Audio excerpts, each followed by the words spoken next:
Bonjour à toutes et bonjour à tous et bienvenue en direct de Francfort dans le Jura, dans ma pièce des vélos où je viens de passer 8 heures à regarder, enfin 7h27 à regarder la course. On en parlera un petit peu après. Bien évidemment, je suis pas tout seul, je suis avec le master du mixage et mon pote Mika. Salut, comment vas-tu mon pote?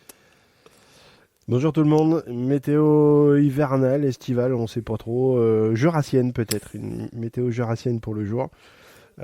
Tout va bien, de retour d'Embrun, donc voilà. On va parler un petit peu d'Embrun, mais moi je voudrais faire un petit coucou à tous les courageux qui se sont lancés sur le triathlon de Vouglan aujourd'hui, parce que je m'étais tâté les boules jusqu'à mardi pour savoir si j'allais faire cette course, qui est certainement ma course favorite.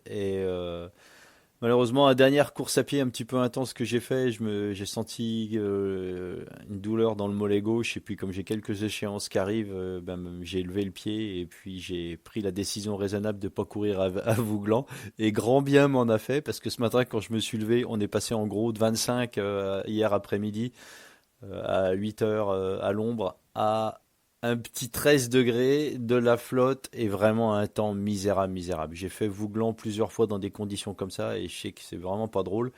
Et vraiment bravo à tous ceux qui sont allés. Je sais que sur les 200 et quelques 10 inscrits, il doit y en avoir 25 ou 30 qui ce matin ont mis le clignotant même avant le départ parce que sur le vélo, les 14-15 derniers kilomètres qui sont en descente, c'est vraiment pas drôle quand il fait vraiment un temps comme ça. Et puis ceux qui sont pas trop à l'aise à vélo, il y a 8 kilomètres de descente entre le village d'Étival et le village de Messia que je connais bien parce que j'y habite sur le parcours et c'est une toute petite route de montagne et qui est vraiment pas large, qui est techniquement parlant fermée à la circulation, mais vous avez toujours la chance de croiser un tracteur ou un chasseur qui est en train de refaire du repérage avant l'ouverture. Et il y a toujours des gars, plus la DDE qui nous met toujours un petit peu de gravillon quand même. Merci les gars, parce que faut quand même, voilà, c'est quand même la bonne saison pour aller poser les gravillons. Et je sais qu'il y a les gars étaient pas trop à l'aise à cet endroit-là. Et j'ai même pas les résultats. Je pense que ça devrait se terminer dans les minutes qui viennent. Mais on aura peut-être l'occasion d'en reparler. Encore une fois, pas de cul après un mois de beau temps à arriver le premier jour de temps pourri sur le jour de la course. Voilà, c'est comme ça fait partie du jeu. Encore un gros bravo à l'orga qui arrive à maintenir et puis faire en sorte que ces courses aient lieu même dans des conditions compliquées. Enfin voilà, un petit up à mes amis du triathlon qui participent à l'organisation de ce magnifique triathlon. Et puis, parle-nous un petit peu de ton escapade embrunnaise et comment ça s'est passé. Je sais que ça n'a pas été comme tu le voulais, mais bon, voilà, vas-y, on t'écoute, mon ami. Non, ça n'a pas été comme prévu, mais sur une aventure comme ça, on sait qu'il va y avoir que des inconnus. Et globalement, il s'est passé un truc que personne n'avait vu arriver, puisque moi, je ziote la météo assez régulièrement. Et à J-3, j'avais lâché l'affaire, je m'étais dit, bah, ça va être grand chaud, grand beau, et voilà. Et en fait, pas du tout, ça a complètement tourné. On a eu de la pluie la veille au départ du. Quand on a posé les vélos, c'était un petit peu froid, c'était compliqué. On est passé de 32 à 20, donc c'est un petit choc thermique.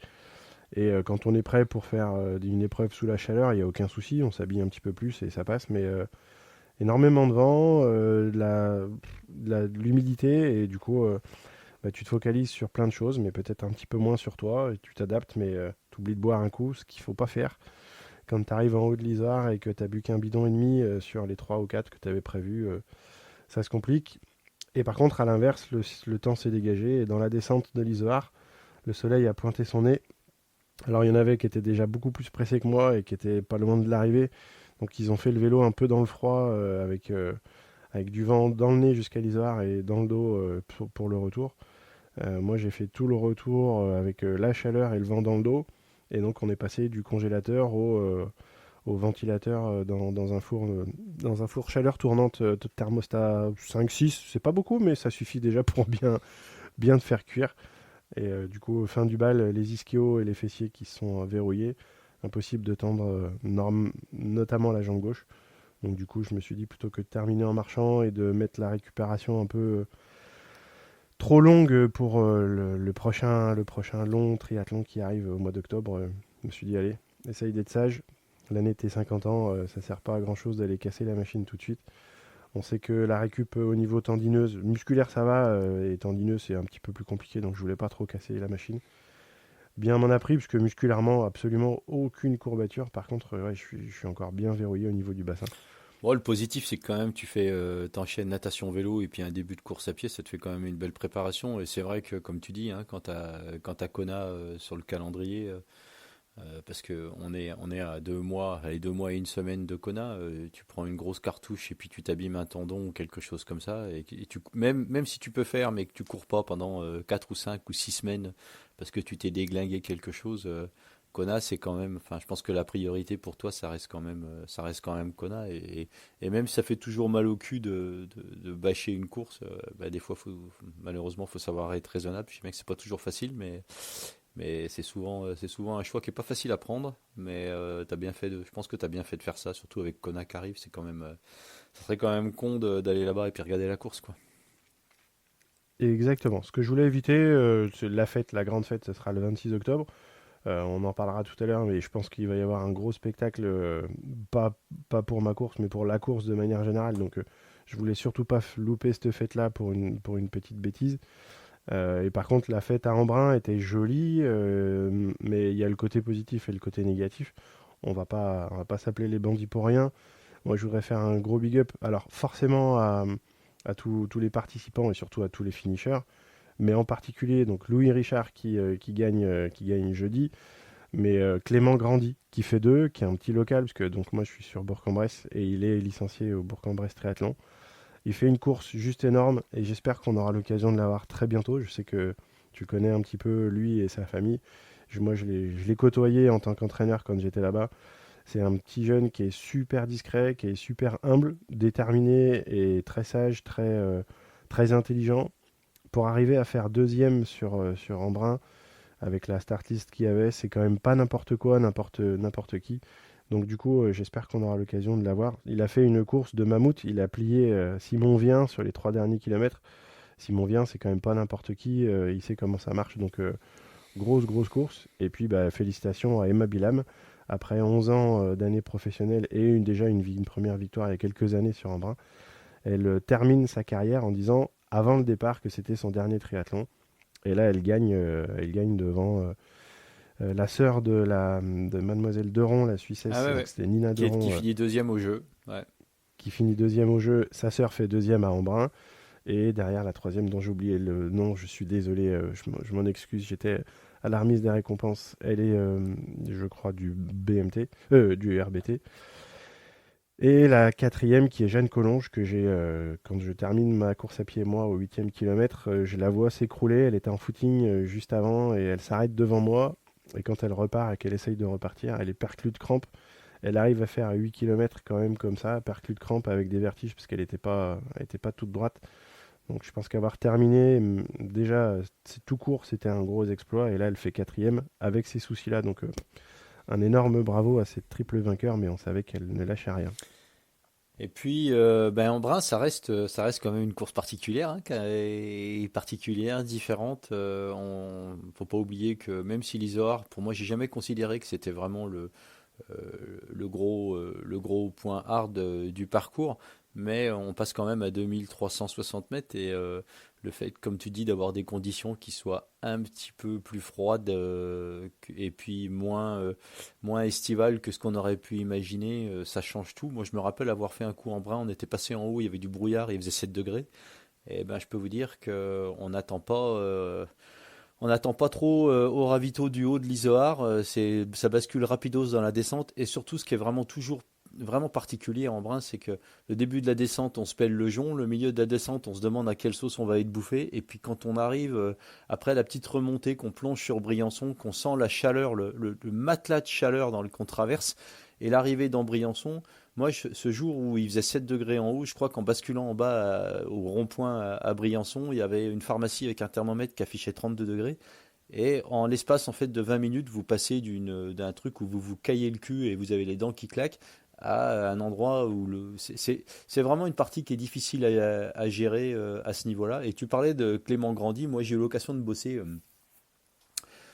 15-16 ans avec son papa et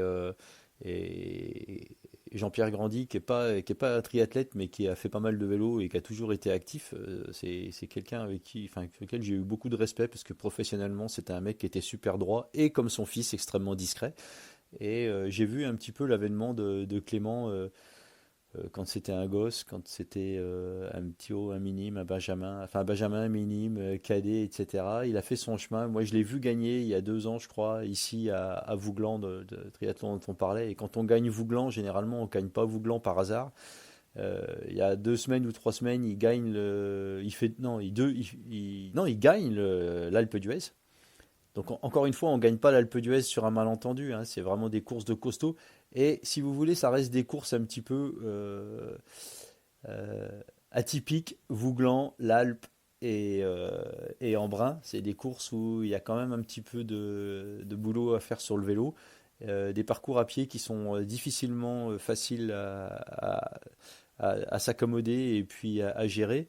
Et moi, je pense que Clément, aujourd'hui, il est vraiment dans une période de maturité et cette victoire et cette deuxième place à Embrun doivent en appeler beaucoup plus. Et moi, j'aimerais voir un mec comme Clément courir sur le Norseman ou sur le circuit X-Tree parce que je pense que c'est des mecs qui peuvent vraiment avoir des résultats qui soient exceptionnels sur ce type de course. Ça ne veut pas dire qu'il ne faut pas qu'il aille courir ailleurs, mais je pense que c'est des gars qui sont tellement forts sur des parcours difficiles et qui arrivent tellement bien à gérer et à assimiler ce genre de parcours qu'il y a peut-être une réflexion à avoir sur la suite de sa carrière à donner. En tout cas, chapeau, j'espère vraiment qu'on l'aura également. Et c'était un sujet d'ailleurs tiens, que je voulais aborder parce que notre petit podcast, on est amené à rencontrer régulièrement pas mal d'athlètes et à discuter. Et moi, de par mon passé et où j'ai longtemps habité, vous l'avez peut-être vu avec nos invités, mais j'ai pas mal de connaissances dans les athlètes anglo-saxons et même européens, donc de langue non française. Et on est régulièrement amené à les côtoyer, soit on les voit sur les courses, soit via les réseaux, soit en direct parce que simplement on les connaît, quoi. Et il y a quelque chose vraiment, moi, qui m'a vraiment. On en parlait l'autre jour un petit peu en off tous les deux. Et alors, c'est pas une critique, quoique. Il y a vraiment quelque chose qui me surprend, c'est que de notre point de vue d'un petit podcast, à chaque fois qu'on envoie une invitation ou qu'on contacte des athlètes, alors on a des athlètes étrangers et des athlètes français, 100% des fois, quand on contacte un athlète étranger, on obtient une réponse. Que ce soit oui, que ce soit non, que ce soit non, c'est pas le bon moment ou je ne sais pas, je vous retiens, mais on a systématiquement une réponse.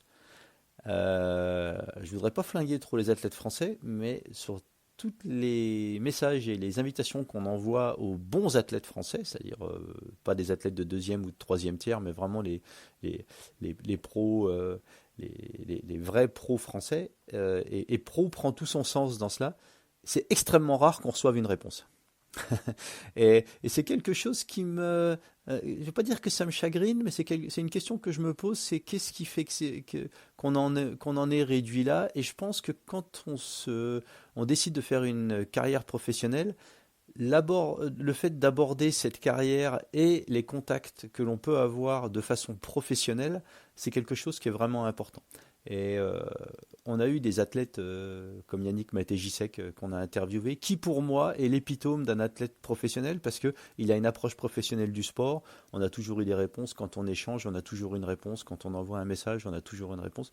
Et vous avez des mecs, je ne sais pas si c'est une question de timidité, je ne pense pas, ou de suffisance, mais je trouve que c'est un petit peu dommage d'un point de vue, de ce point de vue-là, que nos athlètes français aient pas toujours le réflexe et la décence de fournir une réponse.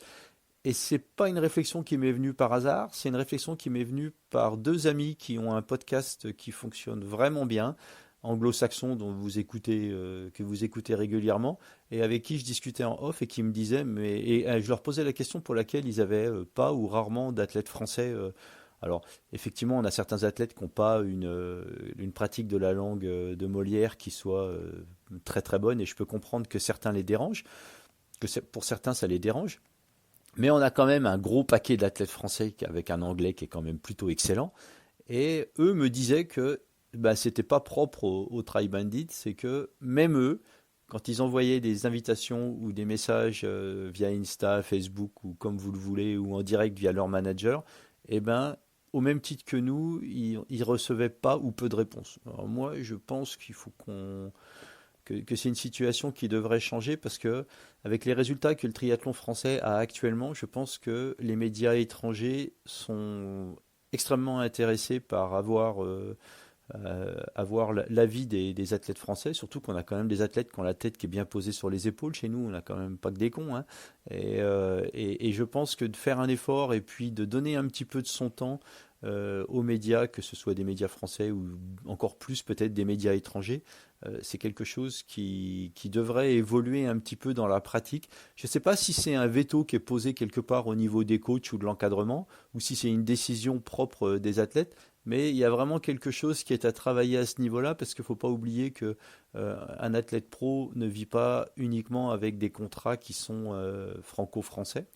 On n'a pas que des sponsors franco-français, et vous avez des sponsors étrangers qui sont très présents et qui aimeraient bien sponsoriser les athlètes français, avec lesquels c'est très difficile d'obtenir des réponses et avec lesquels c'est très difficile d'obtenir un discours qui soit dans un anglais compréhensible, et puis surtout avec des gens qui ont des choses à dire, quoi. Et je sais qu'on a des gens qui ont des choses à dire, et je trouve un petit peu dommage que il y ait ce silence assourdissant de nos athlètes français sur toutes les plateformes de médias. Enfin, voilà, c'était pas un coup de gueule, c'était juste un petit peu une remarque, mais c'est quelque chose qui me chagrine et je trouve dommage dans l'épanouissement d'un athlète qui ne répondent pas favorablement ou défavorablement, parce que des fois, il vaut mieux avoir une réponse défavorable que pas de réponse du tout. Ça laisse planer un doute qui est jamais bon en termes d'image, quoi. Bah, il y a qu'à voir ce qui s'est passé à Embrun, parce que du coup, à Embrun, les quelques jours avant, donc la course était le jeudi. Le mardi, il y a un half et un quart. Le trois quarts a été abandonné le jeudi, et je pense que c'était une bonne décision d'ailleurs. Tu sais pourquoi ils ont abandonné le trois quarts? Le manque d'inscrits ou non? Non, je connais pas la raison officielle, j'ai pas été voir les organisateurs. Trois petits points de suspension. Mais les athlètes ont reçu un mail comme quoi c'était annulé et ils avaient plusieurs options, remboursement ou décalage de l'inscription sur la course de l'année prochaine. Donc non, je sais pas. J'ai pas eu cette info-là. Mais en tout cas, j'ai discuté avec deux, trois athlètes que je connais un petit peu. Et voilà, et je sais qu'on devrait avoir Emma Bilam incessamment sous peu. Donc avec un grand sourire et super contente et voilà, réponse à cette invitation-là. Je sais qu'avec les athlètes français que j'ai rencontrés, c'était un petit peu plus compliqué. On dirait que l'exercice, soit du podcast, soit de la mise en avant de soi, est un petit peu plus compliqué.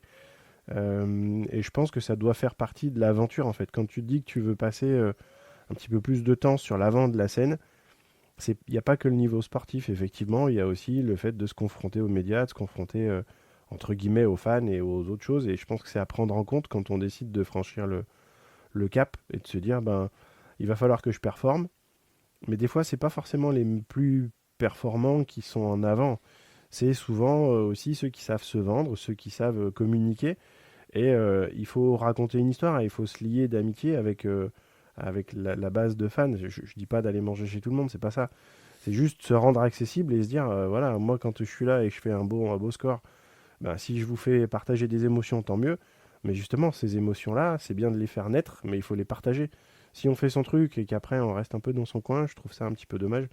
Et c'est pas le cas chez donc Emma Bilam, elle est suisse, mais elle est francophone. Ah, mais il y avait qu'à discuter avec elle les 2 jours avant, il y avait des étoiles dans ses yeux et enfin, elle fait briller son truc. Donc du coup, on a juste envie d'aller la voir. C'est compliqué sur les autres de la tête. Peut-être c'est ma tête qui leur revient pas, j'en sais rien. Ouais, c'est peut-être ouais, c'est peut-être notre tête. Non, mais plus sérieusement, si tu veux, moi je pense que c'est une erreur d'approche, et il faut jamais sous-estimer l'impact que peut avoir une émission ou une présentation qu'on puisse faire. Il faut jamais oublier aujourd'hui qu'un athlète pro, quel qu'il soit, de quelque niveau que ce soit, ils font plus d'argent sur les contrats de sponsorship que sur les primes de course. Sauf si vous avez un contrat Tessan, bien évidemment. Mais moi, ça me surprend toujours quand on envoie un mail à Rico Bogen et qui nous dit bah, non, non, pas de souci, écoute, je viendrai sur le podcast. Pour l'instant, c'est peut-être pas la bonne période, mais on a des choses qui se préparent. Peut-être avec Q-Cycle, dont on avait eu Alex Bock. Euh, voilà. Alex Debourg, que je connais très bien, on a énormément de portes qui sortent, qui s'ouvrent avec certains athlètes. Grâce à ça, je sais que on a mis des gens en contact avec Alex qui derrière ont signé des contrats. Et vous contactez des gens comme des champions du monde 73 ou des gens qui font podium sur des grosses courses qui vous disent bah non, pas de souci. Par exemple, quand on a contacté Yuri Cullen, on a son manager qui nous a répondu, il nous a dit non, non, pour l'instant, ben, Yuri, il viendra, mais pour l'instant, c'est pas vraiment le bon moment pour lui. Il traverse une petite période un peu compliquée, donc voilà, pas de souci. Mais encore une fois, on obtient des réponses. Et cette semaine, j'ai reçu un petit message d'une amie qui fait des commentaires pour l'Ironman, qui était d'ailleurs partie des commentaires aujourd'hui sur l'Ironman Francfort, qui nous a demandé si notre petit podcast, quelque part, par quelque façon que ce soit, on sera présent à Kona, quoi. Donc, donc ça s'écoute, ça se connaît. Il faut pas oublier qu'on a des épisodes comme celui avec Belinda Granger qu'on fait pas loin de 5000 hits. Et je trouve un petit peu dommage que certains athlètes français se coupent de la possibilité de faire parler d'eux, parce que si jamais vous ne faites pas parler de vous aujourd'hui dans le monde dans lequel on vit pour récupérer des contrats de sponsoring et tout ça, c'est forcément un petit peu plus compliqué, quoi. Donc nous on n'en vit pas hein, de ça, bien évidemment. C'est vraiment c'est un micro tendu que l'on offre à certains athlètes. Et encore une fois, je trouve vraiment surprenant à chaque fois qu'on ait plus de réponses d'athlètes étrangers que d'athlètes français. J'ai un peu de mal à comprendre le truc, mais bon voilà, on accepte le truc. Mais voilà, moi je pense qu'il y a certaines personnes qui seraient bien inspirées parfois de se mettre un petit peu plus en avant, parce qu'on a quand même des athlètes d'un niveau qui est vraiment exceptionnel, hein. Si on regarde le triathlon mondial aujourd'hui, on a, on a enfin je vais dire, on trust les sommets, que ce soit sur tous les circuits, hein. On a des athlètes sur le super trail, on a des athlètes évidemment au jeu, on a des athlètes sur le T100, on a des athlètes sur le circuit 73, on a des athlètes sur le circuit Ironman. Euh, Malheureusement très peu, trop peu présent dans les médias internationaux, et je trouve que c'est un petit peu pénalisant en termes d'image, parce que derrière, faut pas oublier qu'on a des minots qui arrivent, hein, et rappelez-vous l'épisode des minots qu'on a eu sur les trois sont parfaitement bilingues, les trois ont un gros niveau, les trois savent se présenter, c'est des gamins de 14-15 ans, je sais pas si vous avez pu écouter cet épisode, mais c'est des gamins qui ont des choses à dire, donc ça pousse derrière, et ils sont pas que trois, quoi, hein. Il y a des costauds, il y a des solides qui arrivent derrière avec des gamins qui ont la tête bien posée sur les épaules et qui ont bien compris que l'importance de tous les réseaux et de toute la communication. Et je trouve que voilà, il y a peut-être un truc à bosser chez nous, et je pense que ça passe beaucoup par les coachs et l'encadrement, d'essayer de faire en sorte que nos athlètes français aient une meilleure visibilité à l'international. D'ailleurs, on a vu aujourd'hui sur l'Ironman Francfort, il y avait une interview de Denis Chevreau qui parle un anglais correct, mais pas fluent, mais qui a fait l'effort de venir sur la présentation, d'être là et de répondre à l'interview de Rémi et de Laura Sidal. Et je trouve que c'était vraiment bien, parce que des mecs comme Denis et tout ça, ils ont des choses à dire, quoi. Et donc, du coup, ça va nous permettre de glisser sur l'Ironman Francfort. Ouais. Ben, Accrochez-vous, ça va aller vite. alors là, ouais, c'est allé vite, ouais.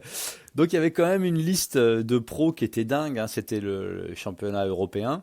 C'était une course de l'Ironman Pro Series. Il y avait 88 hommes pros inscrits sur la liste de départ pour 6 slots pour Kona. Alors, moi, je me suis gratté la tête pendant un moment en me disant, mais qu'est-ce que les 88 mecs sont allés s'inscrire sur cette course-là, à part pour se mesurer à la concurrence.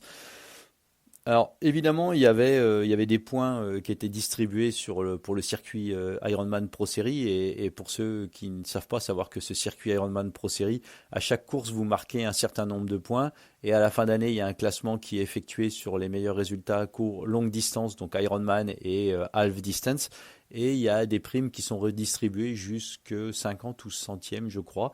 Donc il y a quand même un petit peu de sous qui sont positionnés là. Il y avait quand même 6 slots pour Kona.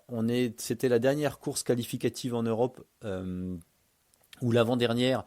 Donc il y avait quand même bah, déjà pas mal de monde qui sont déjà qualifiés.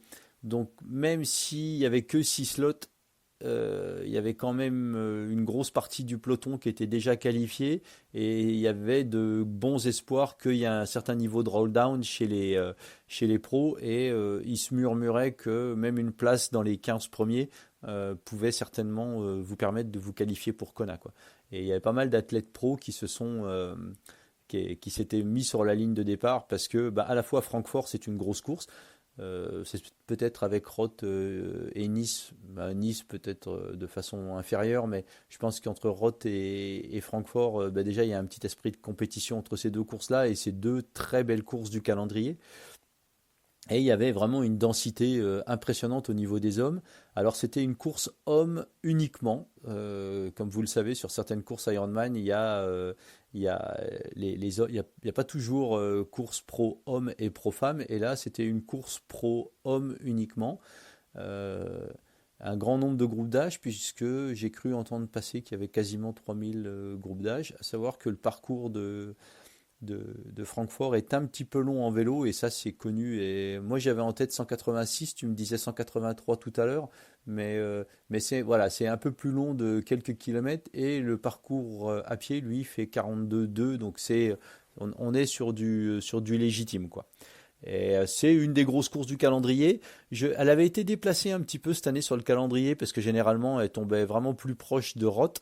Et là on se retrouve un mois derrière Roth après les Jeux Olympiques. Et je pense que c'était vraiment un truc, enfin une chouette move de la part de Francfort de s'être déplacé là parce que peut-être qu'ils avaient déjà discuté avec l'ami Christian Blumenfeld et qui savait qu'il avait besoin de valider. Et je pense que l'importance en termes de sponsors, de spectateurs et tout ça, d'avoir un champion olympique, champion du monde Ironman et champion du monde 73 sur la ligne de départ qui vient valider son slot pour Kona, revêtait une grosse importance.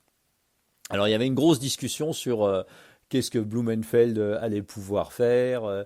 Est-ce que Blumenfeld allait être compétitif après avoir fait une saison de préparation exclusivement, enfin deux saisons de préparation exclusivement dédiées aux distances olympiques en vue de se qualifier pour les Jeux Olympiques.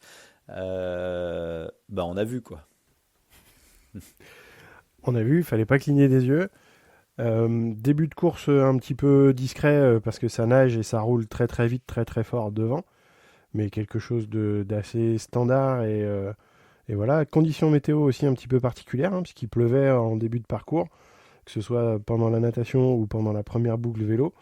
Après, les choses se sont un petit peu décantées. Pour ceux qui ont suivi le live, que ce soit sur l'équipe ou sur Ironman Live, on a bien vu qu'ils étaient tous là pour faire une course un peu, je vais pas dire une course suicide, mais il n'y a pas de limite, il n'y a pas de frein. Enfin, certes, il y a du pacing, mais c'est surtout à la bagarre, à la position. Et notre ami Christian, là-dessus, il a roulé safe, il a roulé que 4h03 quand il y a quelqu'un qui met 3h57. Donc 3h57 pour 183 km, je vous laisse sortir la calculatrice. Et Christian, après 4h03 et une natation en 47, 48, je sais plus, il a fait un petit footing. Tranquille, récup 2,32 et emballé c'est pesé. Donc premier tour 36 minutes pour 10 km et demi, deuxième tour 37 minutes avec une pause caca quand même. Soit 1h13 au SMI, ce qui avait jamais été fait, à part la souris Gonzalez, voilà, dont on a notre amie souris parlé mexicaine là. amplement la semaine dernière. Donc quand même Voilà. une pause caca d'une bonne minute de Christian qui sort d'ailleurs en regardez sur la page Facebook d'Ironman, il y a la vidéo où il sort du porte-à-loup avec la trifonction pendante et tout et le gars il lui faut 1 seconde et demie pour reprendre ses esprits et 1 autre seconde et demie pour venir à sa vitesse de cruising de 3,28 et il remet la combinaison et bim c'était reparti. Troisième tour, un petit peu de spectacle avec une grosse pizza live sans ralentir. Le mec il a pas changé d'aspect quoi. Il avait rien. À chaque ravitaillement on était en train de regarder avec ma femme et elle me disait mais putain il prend tout et de l'eau et des gels et ici et là et machin et tout d'un coup on l'a vu et là pas une pizza, ah putain tout le monde était oh merde il est malade et tout, 10 secondes plus tard bing une deuxième pizza. Il passe sous une douche, il se rince un peu la bouche, le ravitaillement d'après, 2 gels, un verre de coca et une claque sur les fesses, et on était reparti dans le rythme. Résultat des courses 3,32, 2,32 sur le marathon, atomisation du record de l'épreuve, 7h27, emballé, c'est pesé. Tout le monde est prévenu. Le gars, il va pas aller à Kona pour aller faire du tourisme et puis, comme tu disais, ajuster ses lignes de bronzage du cuissard. Je pense que on a clairement un gros client pour Kona. En plus, il finit quand même en roue libre. Oui, oui, c'est ça. On voit que sur la dernière, à partir du moment où il a vu qu'il avait course gagnée, je pense qu'il a un tout petit peu relâché. On l'a vu mater sa montre Mhm. assez régulièrement et très très fréquemment sur la fin de course. Il a vu que le 2:30 était mort. Il a décidé de profiter avec tout le monde. Je pense qu'il aurait pu courir une minute plus vite, mais 2:31, 2:32, peu importe Ça pour lui. changeait à plus rien à un Il a moment, couru. si tu veux, Ça changeait quoi. plus Ouais. rien. Et Ouais, c'est ça. Je discutais en off avec donc Vincent que je salue, Vincent Guedes, monsieur Ironman Vichy à l'origine. Et il me disait, ouais, il y en a combien déjà sur Francfort qui sont en sub 8? Le 29e est en 7h55. Il faut descendre au 30e pour avoir un 8h00. C'est-à-dire que là, aujourd'hui, on a donc Patrick Lang, qui est quand même pas n'importe qui, hein, c'est pas le débutant du coin, qui fait 8e. Il court en 2h36. Il fait 7h39 au global.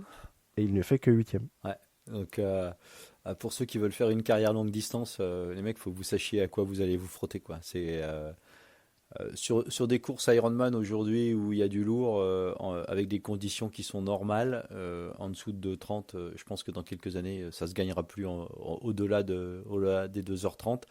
Et quand tu vois les chronos, je crois que dans le top 10, il y en a qu'un ou deux qui courent plus que 2h40. Parce qu'il y a Christian qui fait 2h32, il y a celui qui fait troisième et Menno Koolhaas, le Dutch, qui fait 4 ou 5, je sais plus, qui court aussi 2h33 ou 2h34. Euh, et bah, ça m'amène un petit peu sur la retransmission. Oh putain, le chantier, encore une fois, mais sans déconner, mais putain, cette merde. Alors, je suis il y a quand même un truc qui me travaille. C'est que on avait une course professionnelle homme, seul, pas de femme. Et les deux commentatrices, c'était deux femmes. Alors, prenez ça comme vous voulez. Moi, je m'en fous, hein. Mais j'ai trouvé ça extrêmement surprenant. Alors, j'ai rien à dire sur les commentaires parce que à la fois Mirinda Carfrae, qui est une amie, et Laura Sidal, qui est également une amie, je trouve qu'elles font un super job et elles ont réussi de. Alors, elles étaient de la tête et des épaules au-dessus d'Eddie Grisbauer et de Michael Lovato, enfin, je veux dire, les mecs, faut plus les avoir, eux. Mais j'ai trouvé ça extrêmement surprenant qu'on ait deux femmes qui fassent un commentaire sur une course homme. Voilà, c'était juste une petite remarque et je me disais quelle aurait été la réaction des gens si jamais sur une course femme uniquement on aurait eu deux commentateurs hommes. Euh, je- Ça m'a mis en perspective un petit peu avec un magazine que j'adore qui s'appelle Rouleur, qui est certainement le plus beau magazine de vélo qui existe sur Terre et puis dans l'univers, dans la partie sud-ouest de l'univers, et qui est vraiment un magazine que j'adore. Et ils ont la dernière édition, elle est exclusivement dédiée aux femmes, dont le Tour Femmes. Et il y avait une réflexion de l'éditeur que j'ai trouvé qui était vraiment une bonne édition, c'est qu'on appelle le Tour de France Femmes, mais on n'appelle pas le Tour de France Hommes. Et alors, pourquoi on a nécessité d'appeler le Tour de France femme et pas, je sais pas, il y a quelque chose que j'ai du mal à comprendre, peut-être parce que je suis trop vieux, je sais pas, mais je trouve qu'il y a un moment, l'équité, c'est important, c'est impératif, mais on n'a peut-être pas besoin de forcément soit appeler quelque chose qui est dédié aux femmes, et peut-être que d'avoir au moins un commentateur homme sur une course exclusivement homme aurait pas été un mauvais calcul. Même si, encore une fois, le niveau des commentaires sur Ironman était vraiment plutôt excellent. Par contre, la retransmission, mais quelle misère quoi. Le mec qui filmait avec la moto devant, mais c'était quoi? Il avait 3 grammes le gars. Tu voyais l'image qui sautait, c'était pas filmé. On a eu des heures sur le gars qui était deuxième. Enfin, ils ont quoi comme budget Ironman là? Trois bananes et puis un nut. Enfin, je veux dire, c'est- enfin, c'était risible quoi. Et je pense qu'au niveau, au niveau comment on appelle ça? Au niveau légitimité de la transmission, ils étaient pas trop francs du collier, quoi. Ils étaient vraiment axés Patrick Lang, Ah qui ouais, était ah aux bah fraises. attends. Et au début de retransmission, j'espère que c'est parce qu'ils ont eu des problèmes techniques et qu'ils ne l'ont pas dit, mais j'étais debout de bonne heure. Pendant 1 heure et demie, on a vu le premier en vélo, sans rien de ce qui se passait derrière. C'était juste scandaleux. Donc, bof, c'était une retransmission Ironman. Encore une fois, je pense que les gens qui s'inscrivent, c'est parce qu'ils ont vu un beau produit, un beau reportage vidéo. Mais s'ils ont envie de donner envie un petit peu plus, il va falloir qu'ils fassent évoluer les choses parce que derrière, tout change. Les autres circuits évoluent et c'est juste impossible de continuer comme ça parce que tu peux pas intéresser des gens pendant 8 heures avec une réalisation comme ça. C'est pas possible. Surtout que les commentatrices, avec toute la bonne volonté du monde, elles n'avaient visiblement pas forcément en permanence la retransmission que nous on voyait. C'est-à-dire qu'on se retrouvait des fois avec des commentaires qui étaient décalés par rapport à ce que nous on avait à l'écran.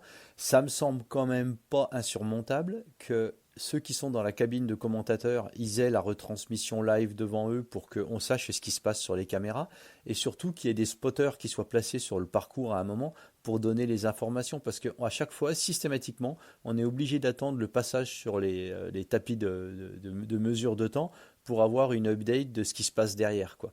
Et je trouve que sur un grand championnat, une course de l'Ironman Pro Series, la plus grosse course Ironman du circuit européen, on est encore une retransmission toute pourrie, avec encore une litanie incessante de publicité. Attends, moi le truc qui m'a quand même... Il y a quand même deux trucs qui m'ont mis sur le cul, il faut quand même en parler. C'est Precision Hydration qu'on avait eu sur le podcast, qui est le sponsor officiel de la nutrition sur toutes les courses Ironman Pro Series européennes, si je ne me trompe pas. Pendant la retransmission, sur une course où leur sponsor nutrition, c'est Precision Hydration, vous avez des publicités pour Morten. Non mais je vais dire, enfin, c'est à se flinguer, quoi. En termes... J'en parlais ce matin avec ma petite famille, mais cette retransmission-là, elle est pas facilement accessible. Enfin, si tu veux la regarder, soit tu te cognes. Alors, je suis désolé, j'adore Grégory Rouault, mais soit tu te cognes l'équipe TV. Mais Alors, je sais pas. les commentaires sur l'équipe TV, c'est le même niveau que Christian Blumenfeld dans le 3e tour, hein. Voilà, ça c'est fait. Mais bon, putain les gars, faut arrêter, quoi. Je voulais pas y aller aussi Si, franco si, Nicoli, quand mais même. puisque Si, ah si, quand même. j'y allais un peu moins au bazooka. Mais effectivement, enfin, au bout d'un moment, j'ai juste coupé le truc. Mais si t'es pas sur l'équipe TV et que tu veux le regarder en version originale, déjà c'est super compliqué. Tu peux pas le trouver ça sur YouTube ou quoi que ce soit. J'ai l'impression, avec la bande qui défile en dessous, que je regarde un BFM TV avec les cours de la bourse. Tu comprends rien, ils te sortent des classements du PTO pour essayer d'intéresser du PTO de l'Ironman Series. On s'en fout. Ça, c'est quand même complet. le pompon. C'est que vous avez l'écran. Il y a un truc qui était super, c'était la progression sur le parcours. Donc on voyait, Oui, ça, c'est très bien. c'était très bien. Par contre, il n'y avait pas le kilométrage d'affiché. Donc ils ont quand même la progression du parcours avec l'évolution du dénivelé sur un graphique, mais il n'y a pas de valeur chiffrée. Vous n'avez pas de distance, vous savez pas où les mecs ils en sont. Et putain, ils vous mettent ad vitam aeternam le classement de l'Ironman Pro Series dont tout le monde se cogne. On est en train de regarder l'Ironman Francfort. Vous n'avez pas d'update en temps à un point kilométrique, mais vous avez de toute la journée, sur les 8 heures de transmission, on a eu un bandeau déroulant avec le quantité de points que chaque athlète a sur l'Ironman Pro Series, hommes et femmes. On était quand même sur une course homme seul. Donc le truc à se flinguer, quoi. Et en plus, en dessous, il y avait donc le bandeau qui défilait avec les fameux classements. Et tout en dessous, en dernière ligne en bas, si tu avais le courage d'aller baisser les yeux jusque-là, tu avais le classement en instantané, mais en instantané avec un décalage au dernier spot, parce qu'il y avait des mouvements de course qui se passaient à l'écran, qui n'étaient même pas retransmis directement sur le classement.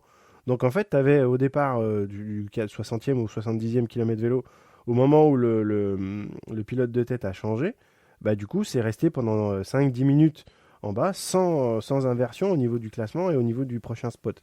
C'était juste inregardable. Regardable. Ça, et puis un autre truc qu'il faut vraiment que je parle, c'est que un des nouveaux sponsors de l'Ironman Pro Series, c'est TriDot. TriDot, c'est une boîte de coaching. Putain, alors là, ça y est, je suis démarré. Donc TriDot, ils avaient accès à un bandeau en dessous sur le marathon où ils faisaient des commentaires coaching en fonction de ce qui était censé se passer à l'écran. Alors déjà, l'idée, elle est quand même tirée par les cheveux. Ouais, c'était mentionné que c'était généré par de l'intelligence artificielle, puisque TriDot est quand même basé un petit peu là-dessus. Ouais, alors ça, les gars, Mais déjà, vous pouvez oublier, parce que l'intelligence bah artificielle qui oui. veut faire du coaching, je veux dire, moi, contactez-moi, je vous le fais à moitié prix. Hein. Si vous voulez des programmes de merde, ça, on va savoir faire. Hein. Mais en fait, sur le parcours. Non, mais ouais, faut dire ce qui est, quoi. Je veux dire, un bon coach, c'est pas parce que tu as été à l'école. Un coach, c'est qui tu es, quoi. Et un mec qui va pouvoir réfléchir. L'intelligence artificielle, c'est très bien, mais qui s'en occupe pour faire des trucs boursiers. De là, à vous sortir des programmes de coaching, faut arrêter, quoi. Je veux dire, enfin, Bah, c'est surtout l'artificiel qu'il faut retenir, c'est pas l'intelligence, quoi. Voilà. Ils te recrachent des trucs qu'on leur a appris, c'est juste. Il n'y a pas d'humain, il n'y a pas de. C'est que De la du merde. C'est de la télécommandé, merde. c'est que Voilà, dalle. c'est de la merde. Voilà. Et donc, il y avait ce bandeau défilant avec une analyse de l'allure de course à pied des coureurs et des prédictions faites par cette non-intelligence artificielle. Et il y avait quand même des commentaires, un truc qui défilait. Moi, j'ai failli passer la télé par la fenêtre. Patrick Lange a les épaules qui sont un petit peu. Tiens, je viens de shooter dans une boîte de pièces de vélo d'énervement. Mais il y avait quand même des commentaires du genre Patrick Lange a les épaules qui sont un petit peu un petit peu tendues. Il faudrait qu'il se détende pour arriver à reprendre une allure plus rapide. Non, mais qui croit ça, quoi? Dites-moi que Scott Derue, appelle-moi, t'as mon téléphone 07 71 10 69 74, appelez-moi et dites-moi qui a eu cette idée tordue d'avoir des bandeaux d'affichement d'intelligence artificielle sur des conseils d'allure en course à pied à Patrick Lange. Donc les gars, faut quand même. Enfin, je vais dire, si jamais, tout à l'heure on vous disait que c'était de la merde le coaching par intelligence artificielle, si ça c'est pas une preuve, enfin je veux dire, faut arrêter quoi. Non mais les mecs ils vont où quoi, sans déconner. Il y en a qui croient à ça? Putain. Je ne sais pas. Je ne sais pas. C'était assez déroutant. Enfin, ces commentaires-là, si vous avez envie de vous cogner le replay après et de vous marrer un petit peu, vous vous focalisez là-dessus, vous regardez l'évolution des commentaires et de cette fameuse intelligence artificielle, c'en est vraiment. Il faudrait qu'on ressorte ça, c'est rigolo. C'est rigolo. Non mais ouais, non mais sans déconner. Tu sais, je pense qu'à un moment chez Iron Man, ils sont mis autour de la table, ils se sont dit, qu'est-ce qu'on peut faire pour que ce soit le plus pourri possible? Alors les mecs ont fait Et du c'est le stagiaire qui a eu raison. Voilà, on fait du brainstorming avec un stagiaire qui était le gars 18 ans, des boutons partout, avec un iPad de l'autre côté des États-Unis en train de boire un gros coca en se disant putain les gars, j'ai une super idée, on va mettre un bandeau avec des conseils de coaching sur les athlètes professionnels générés par l'intelligence artificielle. Putain les mecs, ça c'est une bonne idée, on le fait quoi. Non mais enfin c'est fou quoi. Moi ça me enfin bref, voilà, là, ça y est, je suis énervé. Donc Bah, ouais, c'est quand même pas facile de regarder les choses du côté positif sur la retransmission vidéo des événements Ironman. On ne sait pas quel avenir va nous sortir ça, mais c'est un petit peu complexe de se dire qu'on va avoir un jour une belle chose de la part d'Ironman sur les retransmissions vidéo. Autant sur les communications un petit peu avant et surtout après, ils savent faire des belles images, pas de souci. Mais par contre, sur le live et sur leurs événements, pour les vendre un petit peu de manière jolie et bien intelligente, bien ficelée, ça devient vraiment. Enfin, il faut à un moment donné qu'ils arrivent à regarder ce qui se passe autour et à essayer d'évoluer. Et si eux sont pas novateurs, bah, il faut qu'ils regardent ceux qui sont novateurs, quoi. Au ouais, moins. puis c'est difficilement regardable, quoi. Christian Blumenfeld était dans le dernier kilomètre. Euh, Visiblement, Rini et Laura n'avaient pas une idée des temps qu'il était en train de courir parce qu'on était en train de parler d'un sub 2,30 et au final, il fait 2,32, 37. Donc, les pauvres commentatrices dans leur cabine, dans leur conteneur, qui est certainement à 5 ou 6 kilomètres du site de la course, n'avaient aucune idée du temps course à pied. Et pourtant, putain, ils sont sponsorisés par Wahoo. Wahoo, le gars, il passe la ligne d'arrivée, vous avez le temps instantané du marathon qui s'affiche. Tu vas pas me dire qu'en 2024, on peut pas avoir une prédiction du temps de course à pied à Roth, quand vous faites Roth, il y a 10 ans, quand on faisait Roth déjà, ma femme qui n'était pas sur la course, elle pouvait me suivre sur une app avec une prévision de mon temps de passage à la ligne d'arrivée qui était à la minute près, quoi. À 20 km de l'arrivée, en gros une minute près, il y avait une estimation de mon temps d'arrivée. On ne savait le faire il y a 10 ans à Roth, c'était Mika Timing qui faisait ça, qui est toujours le timer officiel de Roth, qui sont d'ailleurs excellents. Et Ironman savent toujours pas le faire, quoi. Donc ça, plus quand même un petit peu de drafting à vélo, parce qu'on avait quand même des images avec des mecs qui étaient quand même roue dans roue. Qui est-ce que j'ai vu qui s'énervait à un moment c'était Patrick Langueux qui arrêtait pas de se retourner. Il avait un gars qui était quand même collé pas trop loin de la roue. Ah, ça fait pas super sérieux, quoi. À mon avis, il y a vraiment quelque chose qui est à travailler à ce niveau-là, parce que c'est une belle course, Francfort. Mais ce genre de truc là, ça fait pas super sérieux. Ah ouais, puis le dernier truc. Alors là, les gars, faut arrêter tout de suite parce que ça m'énerve. C'est Le groupe d'âge qui ah court à côté putain, de les lui. groupes d'âge. Non mais les mecs. J'en étais sûr. Non mais attends, sans déconner. T'imagines, le gars, il court, il est en perdition à 5 minutes au kilomètre. 5 minutes au kilomètre, c'est déjà pas mal. Hein, c'est 3,30 sur un Ironman et tout le monde court pas 3h30 sur un Ironman. Le gars se fait passer par Christian Blumenfeld qui arrive à 3,28 et le gars, bim, clignotant, il lui saute dans les roues. Non mais putain, mais achetez-vous une vie, les mecs, quoi. Enfin, ça me dépasse. Ça me dépasse. T'imagines de se dire, putain, c'est une bonne idée. Je vais sauter dans les roues du champion olympique. Je vais me faire sauter la caisse sur les 200 prochains mètres. Et puis, Ah, plus. il est resté un moment avec, hein. Il est resté Ouais, un le gars moment, en en plus. rouge, mais avant il y avait un gars en bleu, Ouais. avant il y a eu un autre gars. Enfin, je vais dire, putain, pourquoi vous faites ça, quoi? Les mecs, c'est leur gagne-pain. Écartez-vous. Et puis, ils faisaient quoi, les deux vélos derrière Blumenfeld? Faut les mettre devant, les mecs. Je veux dire, au Tour de France, les deux motards de la gendarmerie, ils sont pas 50 mètres derrière Pogacar, ils sont 10 mètres devant. Donc, putain, on peut pas arriver. Enfin, ça fait pas sérieux. Je trouve que ça fait course de village, ça fait pas sérieux. Effectivement, il y a 3000 mecs sur une boucle de 10 kilomètres.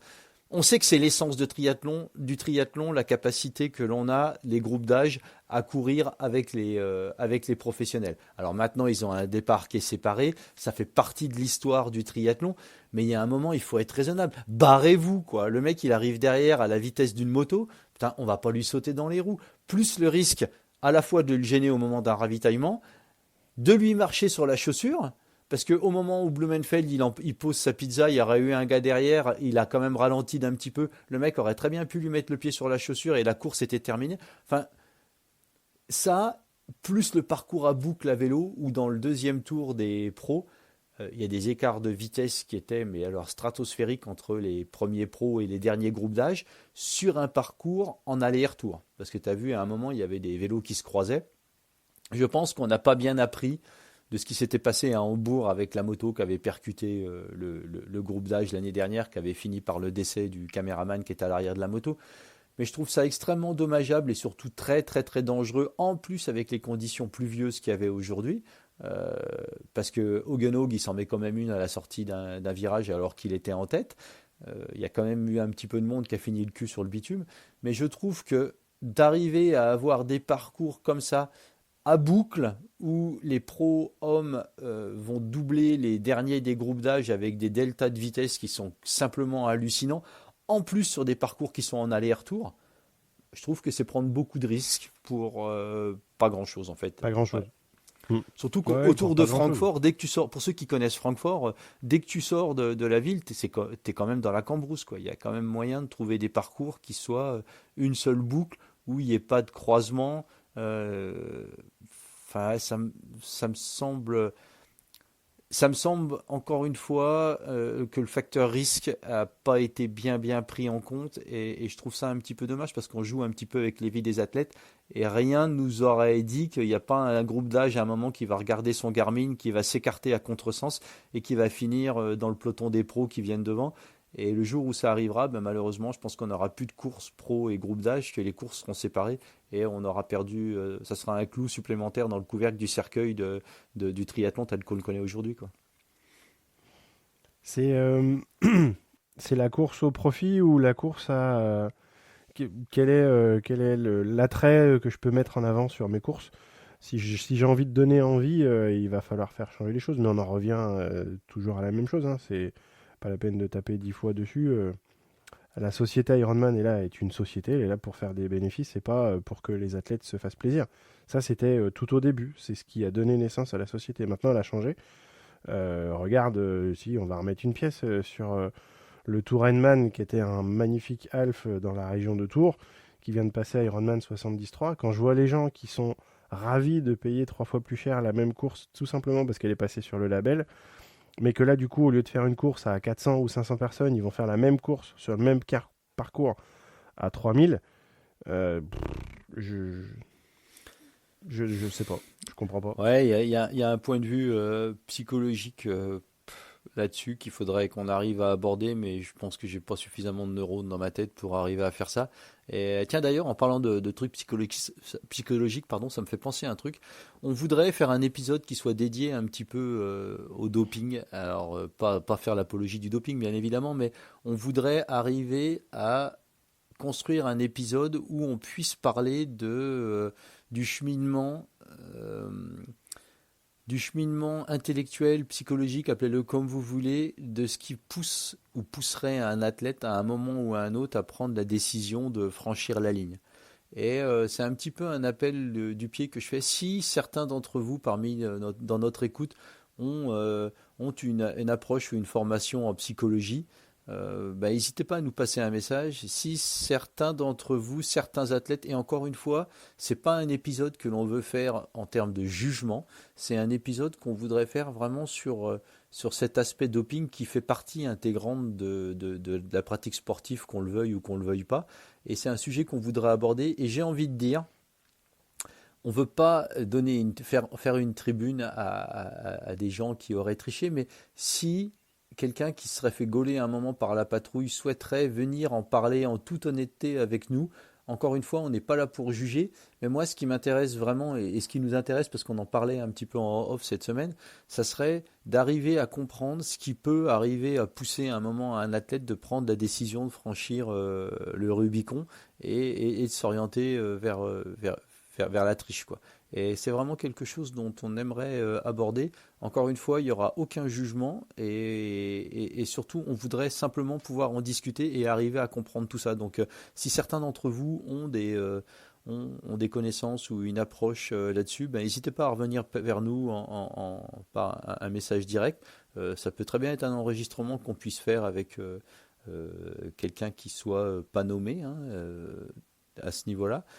Mais voilà, c'est quelque chose qui nous intéresse et je pense qu'il y a beaucoup de choses à dire à ce niveau-là parce que j'ai toujours pensé qu'il y avait une grande tristesse chez les gens qui étaient passés par cette case-là et qui avaient à un moment eu cette réflexion-là.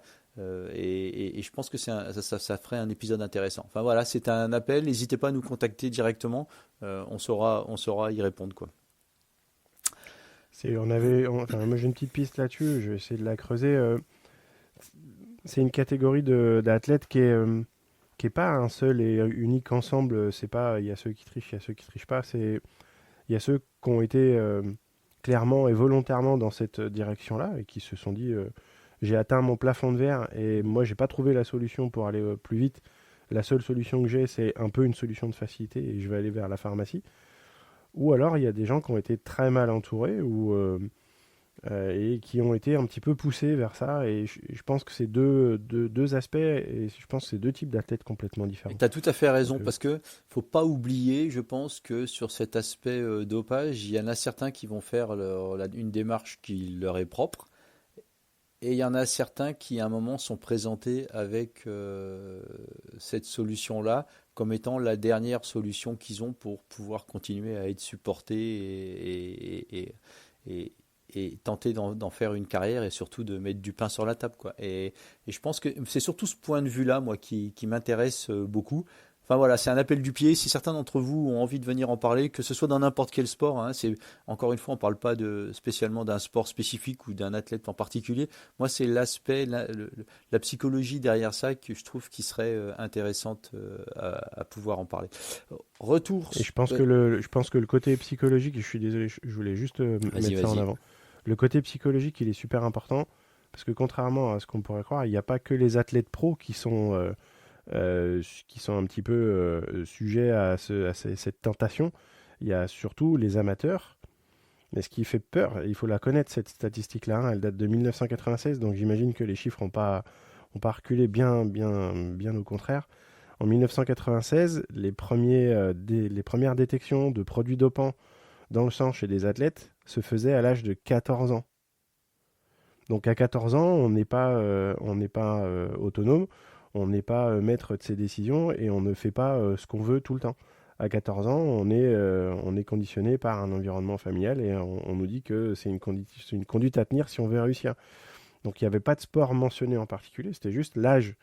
Et encore une fois, un athlète professionnel, je défends pas le dopage, pas du tout, mais un athlète professionnel qui fait le choix d'aller dans cette direction-là, il va le faire de manière intelligente, scientifique, suivie, et il va mettre peut-être un petit peu moins sa vie en danger qu'un athlète amateur, age group, qui va y aller à tâtonnement, à l'aveugle, sans aucune conduite accompagnée, et qui va se retrouver à se mettre des trucs chopés sur, je dis n'importe quoi, mais sur AliExpress ou 3615 EPO, et il va mettre sa vie en danger. Et donc, c'est deux conduites qui sont un petit peu séparées, les pros et les Z-group, et c'est certainement pas la même motivation. Mais ce qui est très très dangereux, et c'est ce qu'il faut vraiment, moi j'aimerais bien qu'on mette en avant ça dans l'épisode, c'est la psychologie de l'encadrement et la psychologie des encadrants, aussi bien les encadrants, les éducateurs sportifs, que les encadrants, les parents, dans la conduite de leurs enfants. J'en voyais, tu y vas au championnat de France jeune, tu vois bien comment ça se passe. Hein. Tu as des parents qui sont sur le côté, qui sont là pour vraiment entourer leurs enfants et les pousser, mais de manière remplie de bienveillance. Et c'est super de voir ça. Il y a des parents qui sont géniaux, mais il y en a qui sont en train d'hurler sur leurs gamins qui ont 8-10 ans. Le gamin, il n'est pas là forcément parce qu'il en a envie. Il se retrouve avec une pression parce qu'il y a une course, il faut faire le mieux. Et les parents sont en train d'hurler comme si c'était des chevaux de course. Et les carrières par transposition, j'ai vraiment du mal avec ça. Et tant que le triathlon ou tant que le sport reste un jeu, un enfant peut s'y épanouir. Si on met une pression négative là-dessus, c'est dangereux et c'est malsain. Ah ouais, ça pue. Moi, il y a 2 ans, à l'aquathlon de Dole, nos triathlons contre la montre de Dole, pardon, il y avait un coach d'un petit club de la région Bourgogne-Franche-Comté ici, et il a failli prendre un bourre-pif parce que la façon dont il s'adressait à ses enfants en transition, à la sortie de transition et sur le début de la course à pied, non seulement c'était odieux, c'était grossier, et puis c'était d'une violence qui était dingue, quoi. Et quand on s'adresse à des enfants, on s'adresse à des enfants, on s'adresse pas forcément à des adultes. Déjà, on sait que l'abus au niveau des adultes, c'est quelque chose qui existe. Il n'y a rien qu'à voir dans le monde professionnel les pressions qui peuvent être mises par certains pseudo-responsables sur leurs subordonnés. Alors imaginez quand vous avez affaire à des enfants. Moi, j'ai eu un athlète que j'ai coaché pendant longtemps, qui est un ami qui est allemand, qui est à mon âge, et lui, il était né en Allemagne de l'Est, à l'époque. Il faisait du vélo de façon extrêmement compétitive, et quand il avait 14 ans, le matin, ils étaient dans l'équivalent d'un sport-études, le matin, il me racontait qu'ils avaient une boîte avec des cachets à prendre, c'était officiellement des vitamines, et il me disait que des fois, pendant 24 heures, il ne dormait pas. Et c'était non négociable, c'est-à-dire que c'était marche ou crève. Alors ça se passait en Allemagne de l'Est, mais j'ai du mal à croire que ça n'existe plus, peut-être avec des façons un petit peu détournées. Enfin bon, ça fera le cas Hernandez, Thomas Hernandez nous a amené à réfléchir à ça, et c'est vraiment un épisode qu'on veut vous amener avec une réflexion autour du dopage, et on aimerait bien avoir des intervenants qui soient là, à la fois des athlètes, à la fois des gens qui auraient pu être tentés, des gens qui ont été tentés, et éventuellement médecins du sport ou des choses comme ça qui pourraient avoir été confrontés à un moment ou à un autre. Enfin, n'hésitez pas à revenir vers nous, on essayera de sortir un épisode qui tienne un minimum la route à ce sujet-là. Bref, retour à Francfort, spectacle norvégien, puisque quand même 2 Norvégiens dans les 4 premiers. Ogeno qui fait 4 et Christian Blumenfeld qui fait 0, voire -1 tellement il était au-dessus du lot. Et puis surtout, moi j'ai trouvé que c'était la course des seconds couteaux, quoi. C'est-à-dire qu'on mettait en avant les Patrick Lange, les Sam Long, il y avait une liste de noms à l'après-vert. Et puis au final, la plupart de ces mecs-là n'ont pas existé dans la course. Patrick Lange fait 8, ok, c'est très bien, mais il n'a pas existé dans la natation, il n'a pas existé sur le vélo. Et puis il fait une bonne course à pied, mais il est 4 minutes plus lent que Christian Blumenfeld. Tu as les résultats sous les yeux, toi tu peux nous donner le top 10? Alors juste, il y a Sam Long, hein, puisqu'on en parlait, t'en parlais il y a 2 secondes. Sam Long fait 22e. Il était venu chercher un slot. Mais qu'est-ce qu'il est venu foutre là, lui? Non mais c'est vrai, quoi. Attends. Je savais que j'allais appuyer sur le bon bouton. Non mais sans déconner, putain. Le mec, lui et Sanders, faut quand même qu'ils arrêtent, quoi. Non. On pensait avoir C'est le des oiseaux Samlong sans... 2.0, on en a parlé plusieurs fois, avec ses résultats T100, ses résultats sur des courses 73 où il était imbattable. Le mec dit qu'il veut pas faire Kona, milieu de saison. Qu'est-ce qui se passe? Qu'est-ce qui s'est passé à un moment pour avoir tous ces athlètes qui switchent leur centre d'intérêt du T100, où ils ont un putain de contrat, parce que Long, il est sur à peu près 120 000 US$ à l'année quand même pour faire les courses du T100, prendre des risques, aller faire un Ironman. Alors ok, il était en France, en Europe, il s'entraînait en Italie, Salomon, mais d'aller faire cette course où il y avait 88 pros pour essayer de récupérer un slot pour Kona, mettre en danger sa fin de saison T100, où en plus il est plutôt de l'autre côté de la vague, hein, on en a parlé dans les épisodes précédents, où on le sent quand même un petit peu moins saignant qu'en début de saison. Faire un Ironman, c'est pas ce qui va vous remettre sur les rails. Hein. Moi, 7h51 avec un marathon en 2h44. Donc il a fait le boulot, il était là, il était présent, il a appuyé. Pas feignant sur la machine, hein. Il roule 4h09 et il court donc de 44. C'est 7h50, c'était des chronos il y a encore quelques années où tu étais sur la boîte assurée, voire même loin devant le deuxième. Là aujourd'hui, 22e. Quelle est la fatigue? Quid de la récupération? Et quid de la fin de saison sur un T100 où le peloton ralentit pas franchement, quoi. Quel était l'intérêt d'aller faire cette course? Je sais pas, je peux pas dire. Non, lui, il Je lui peux pas faut un dire. coach, quoi. Je veux dire, il y a un moment où le self-coaching, ça peut marcher sur certains trucs, mais là, visiblement, il faut quelqu'un, parce que c'est un athlète qui est exceptionnel, mais il faut quelqu'un qui... Alors, il est sympa, Sam, hein, yo, des high five à tout le monde, mais il y a un moment, 22e à l'Ironman Francfort, euh, enfin, ça fait pas... Surtout qu'il n'a pas eu de problème technique, il court quand même 2,44, euh, il fait sa course. L'intérêt de venir laisser des plumes sur cette course-là avec la seule et unique optique de venir récupérer un slot pour Kona, qui dans tous les cas allait impacter grandement sa fin de saison T100. Et surtout que Long, il a quand même une putain de carte à jouer à Topo, quoi, aussi, pour aller éventuellement jouer la gagne sur un championnat du monde 73. J'ai pas compris, et je sais même pas si lui il a compris en fait. Pour citer un petit peu Yann Frodeno l'autre jour quand il parlait de Sam Laidlaw au Tesson à Londres, I don't know if he's thinking anyway. Donc je trouve ça dommage. Peut-être qu'il avait envie de faire un full, mais d'un point de vue professionnel et fin de saison, déjà ça va Ça, être... ça me permet, ça me fait rebondir sur l'intérêt d'un coach pour un athlète, quel qu'il soit. Quel qu'il soit. L'intérêt d'un coach aujourd'hui, les gens, ils se dirigent vraiment de plus en plus vers des coachs. Et d'ailleurs, des coachs, il y en a 10 qui sortent par jour. Par contre, les vrais coachs, les vrais entraîneurs, je déteste le mot coach d'ailleurs, mais les vrais entraîneurs sont pas là pour te faire un plan d'entraînement, on s'en fout de ça. Un plan d'entraînement, 36-15 qui n'en veut, tu trouves à peu de choses près tout ce que tu veux. Par contre, avoir la capacité à te donner des éléments pour réfléchir, pour prendre de la hauteur, alors que toi, tu es déjà la tête dans le guidon au niveau pro et au niveau perso, c'est se donner cette liberté et ce confort de gérer un petit peu le plan sportif ce qui t'enlève une charge mentale de fou. Et donc, du coup, il faut savoir se dire, je me dirige vers un coach et je lui donne les clés du camion. Alors certes, au début, il y a une prise de connaissance et ainsi de suite, mais aller vers quelqu'un qui t'inspire un peu de confiance et où tu te dis, bah là, je vais trouver la solution. Si tu n'es pas prêt à faire ce cheminement-là en te disant, j'ai un minimum de connaissances, je sais que je vais me débrouiller et je vais aller vers un coach, mais je vais quand même faire un truc à ma sauce, faites des économies, n'y allez pas. Enfin, et je pense que Sam Long fait partie un petit peu de ces athlètes, entre guillemets, que j'appelle incoachables, et il y en a de plus en plus dans les athlètes tout court. C'est des gens qui vont pas donner la confiance comme ça tout de suite et vont avoir une petite quantité de connaissances qui est non négligeable, très bien, avoir de l'expérience, mais quand on a besoin et envie d'aller performer, il faut au moins avoir une épaule sur laquelle se reposer de temps en temps.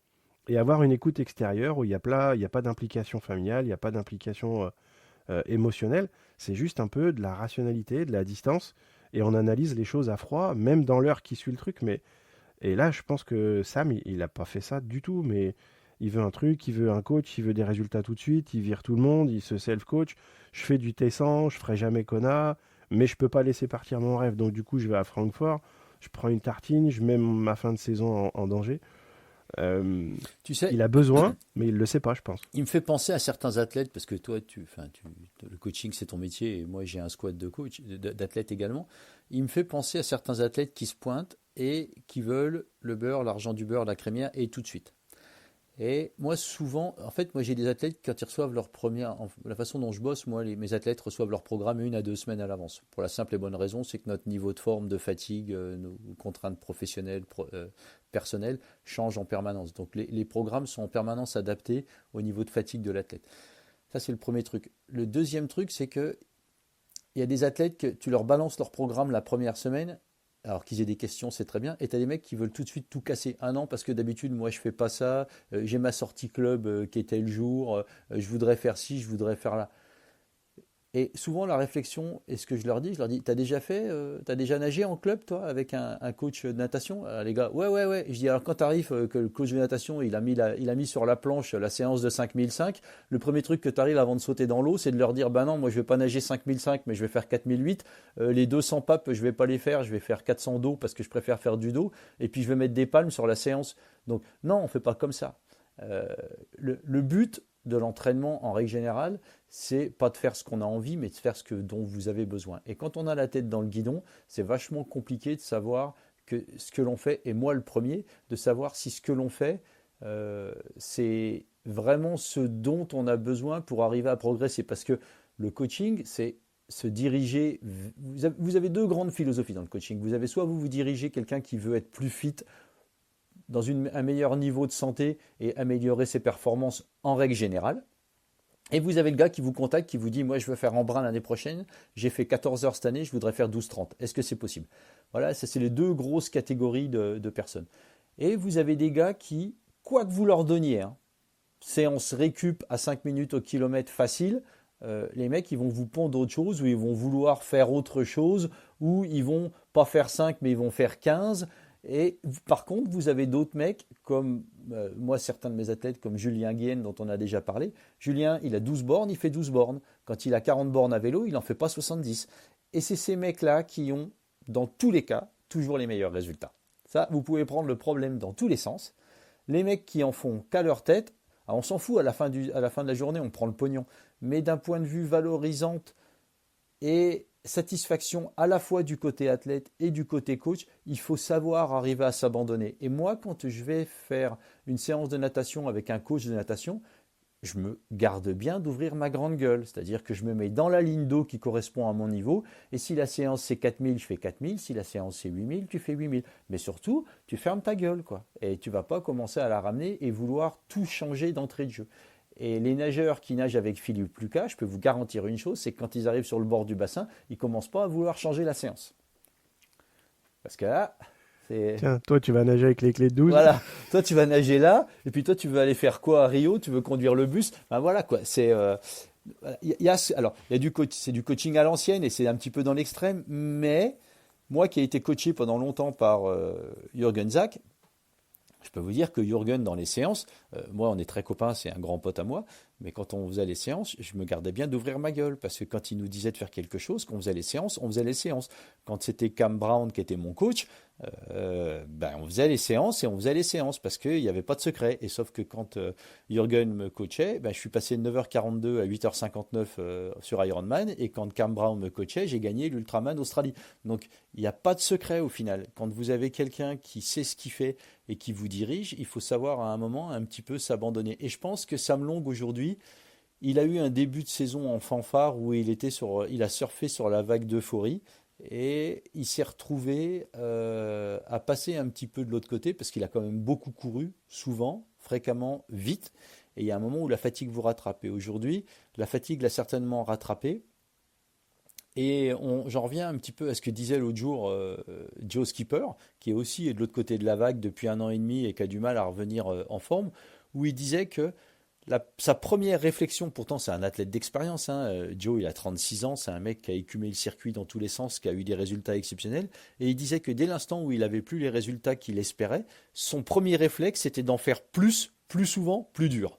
Alors que souvent ce qu'on a besoin de faire c'est moins, avec une fréquence plus faible, et surtout de faire des séances qui soient plus faciles pour arriver à faire passer de l'autre côté du niveau de la fatigue.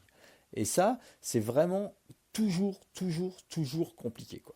Et moi, souvent, quand je parle à des athlètes, je parle pas de overtraining, mais je parle souvent de underresting, c'est-à-dire de pas suffisamment de repos plutôt que trop d'entraînement.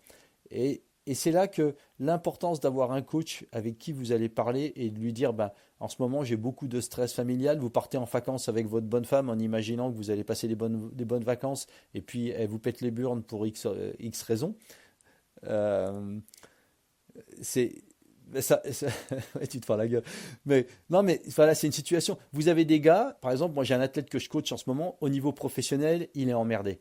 Il a un nouveau responsable qui a 15 ans de moins que lui, qui lui chie sur les bottes du matin au soir. Forcément, ça rajoute du stress. Donc forcément, il est passé de 12 heures à 7 heures d'entraînement. Et ces entraînements, plutôt que d'avoir un objectif physique, performance, amélioration, c'est des entraînements qui sont passés vidage de tête, relax, rentrer à la maison avec moins de stress.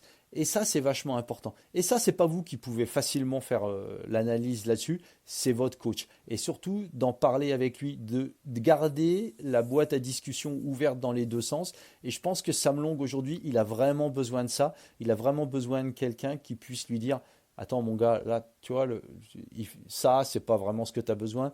Par contre, prendre 15 jours de vacances et puis essayer de revenir en forme au Tessan et Ibiza, bah là, c'est certainement ce dont tu as besoin actuellement, quoi.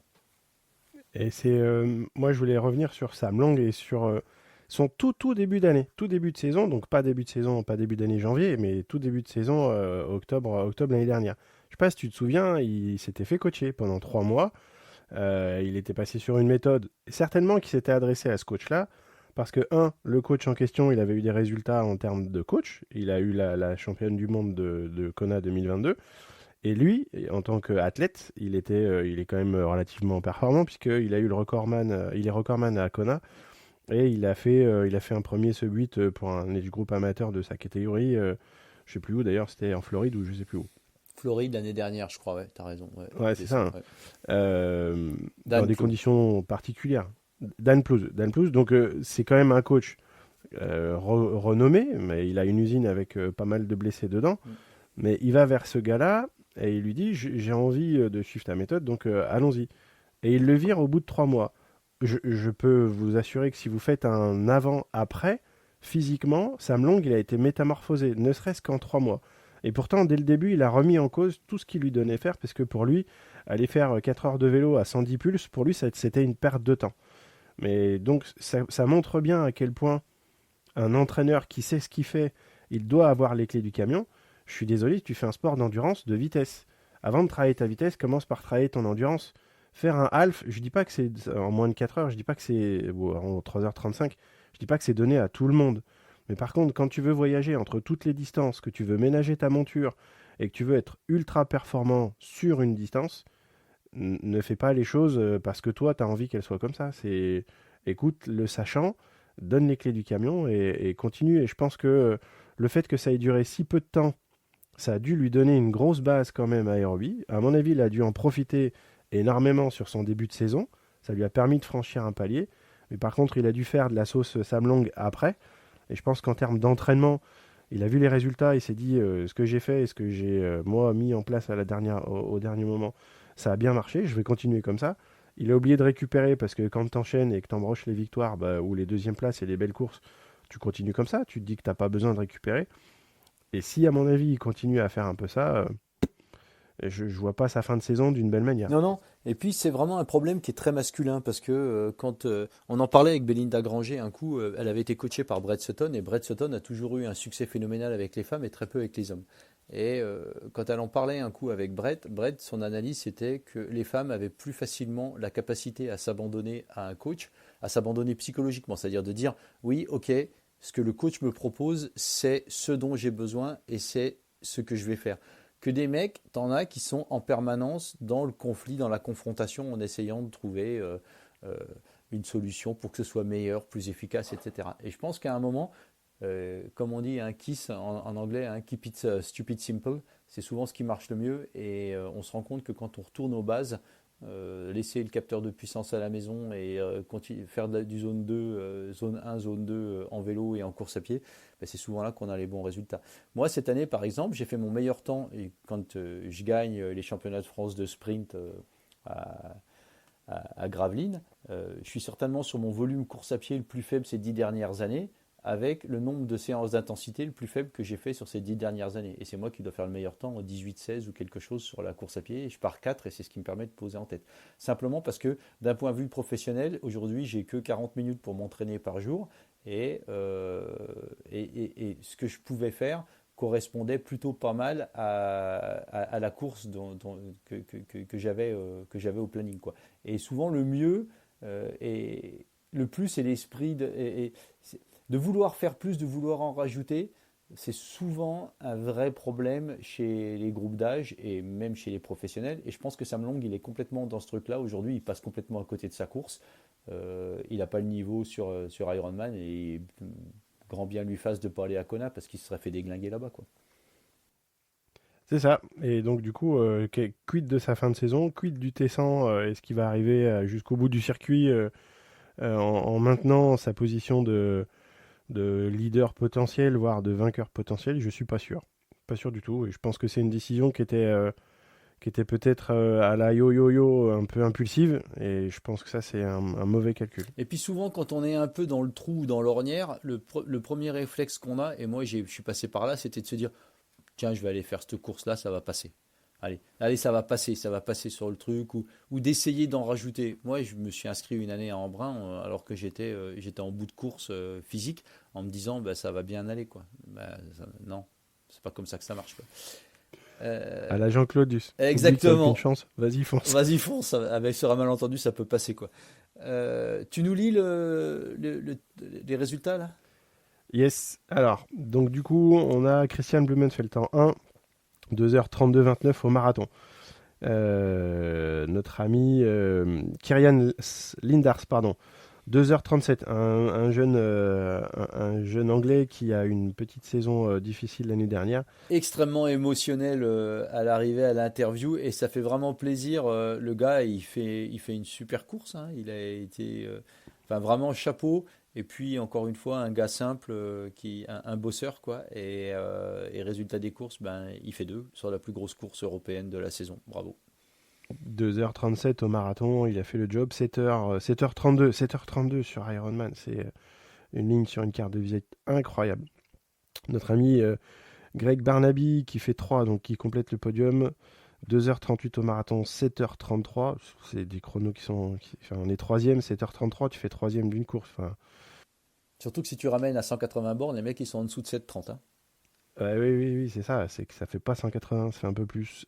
Christian Hogan-Haug, 2h45, c'est lui le quatrième. Donc le quatrième fait 2h45 au marathon. 2h45 et il prend 8 minutes, hein. Donc s'il fait un marathon sub 2h40, il est vraiment pas loin. Je pense que sa chute doit avoir eu quelques répercussions sur sa course. Koulas, 2h35 et 7h35 au global, fait cinquième. Hoffman, 2h34 au marathon, Donc 7h37 Yogi au Hoffman, hein, global. pas Yoshan Hoffman, pas l'américain, comment il s'appelle, Ben Pas Hoffman. Ben Ouais, Hoffman. ouais, ouais. Ouais, c'est un Canadien, Ouais, ouais. pas Ben Hoffman. Pardon, ouais. Et donc Ouais. Barnaby, Euh, avec son nom anglish, il est italien, lui, hein. Donc, ouais, ouais.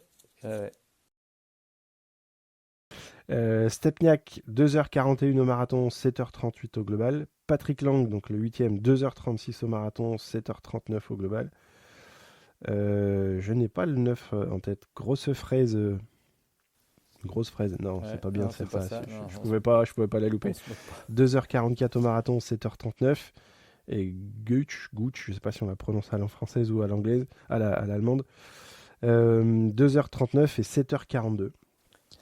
Donc, ce qu'on peut dire, en fait, c'est que tous les gros noms qui s'étaient pointés, à part Christian Blumenfeld, ont tous pris une calotte. Tous sans exception. Patrick Lange, bon voilà, il fait une course ok, mais on peut pas dire qu'il puisse être satisfait avec une 8e place chez lui, hein, c'est son jardin. Il y avait Maxime Newman qui était sur les listes de départ, je ne sais pas s'il a effectivement pris le départ ou pas. Il y avait des noms qui étaient annoncés, putain j'ai la mémoire qui flanche. Matt Hansen. Il y a Matt Hanson qui prend, il tire la prise aussi lui je crois à un moment. Non, 14e. 14e, oui, bon voilà. Bon il est en moins de 8 mais quand même 14e. 2h44, 7h46 au global. Clément Donc c'est Mignon, pareil, c'est il une bâche, belle non? course. Clément Mignon abandonne sur Crevaison à Ouais. la fin du premier tour. vélo. Saison difficile hein, pour Clément et puis pour Marjo qui ont du mal à sortir un gros résultat et je trouve que c'est un petit peu ils sont un peu chat noir avec des merdes comme ça qui leur arrivent mais à côté de ça je pense qu'il y a un passé voilà il y a quelque chose qu'il faut qu'ils trouvent un petit peu tous les deux parce que visiblement il y a un truc qui marche pas et il y a peut-être un petit peu de réflexion à avoir et je pense que la réflexion passe peut-être pas forcément par aller se claquer un Ironman mi-août quoi. Et par contre, moi, je voulais souligner, derrière Sam Long, il y a Yvan Jarige, le petit français, qui progresse tout le temps. Il fait pas de bruit, mais 2h43,50 au marathon Mm. et un 7h52 pour faire 23e sur la plus grosse course européenne. Je trouve que c'est un super résultat. C'est quelque chose qui devait manquer à Yvan. Mais même s'il fait, entre guillemets, que 23e à la place, c'est un super chrono. Je pense qu'il doit pas être loin du top 3 ou du top 5 du meilleur chrono français. Et je pense qu'aujourd'hui, c'est un athlète qui gagnerait à avoir un petit peu plus de déclenchement et de visibilité sur d'autres courses. Parce que c'est un super gars, c'est un super athlète et il a des belles valeurs et je pense qu'on on gagne à le voir un petit peu plus. C'est vrai Lui, que c'est quelqu'un de très intelligent. c'est toujours un risque pour cette catégorie d'athlètes d'aller s'aligner sur une course avec une start list où tu as 88 mecs comme ça.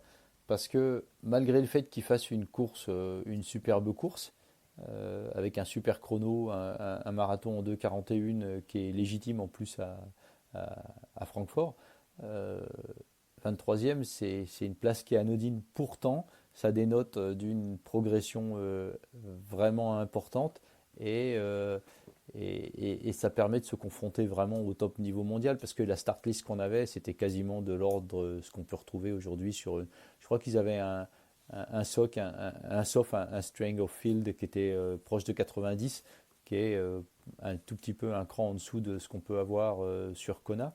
Et il y avait vraiment du monde et ça dénote un petit peu de ça. Et moi, ce que je trouve vraiment intéressant sur cette course-là, c'est que, étant un petit peu la course de la dernière chance pour aller pour les qualifs, on a vu des mecs qui sont arrivés avec le couteau entre les dents et qui ont jeté leur va-tout dans cette bataille-là, comme les Barnaby, comme celui qui fait deuxième, comme le Mimokoulas et compagnie. Des mecs qui sont venus là et qui ont pris la course par les cornes, ont tenté leur va-tout et finalement ben, ça paye et les mecs sont qualifiés quoi, parce que ça passe. C'est ça. Du coup, je voulais on peut parler un tout petit peu. Tu parlais de super courses et de résultats peut-être pas assez mis en avant. Je voulais qu'on parle de notre fameux Victor Henry, là, Ouais. aujourd'hui, avec Xavier Philippe. Ils étaient du Team Argon. Ils étaient sur un 73 en République tchèque. Ouais. Et Alors donc, je vais te laisser première prononcer conf. le nom du bled. Je voulais pas que tu me la fasses, celle-là, par contre. C'est pas sympa. Ah ben attends, Ah, ah, ah. Je vais essayer. Radek Kralové. Alors, voilà. ça doit certainement se prononcer autrement, Donc là, mais l'intelligence oh, artificielle, là, pourrait nous aider, par exemple. Par contre, sur le coaching, elle peut rentrer dans sa boîte et puis, hop, voilà, voilà. exactement.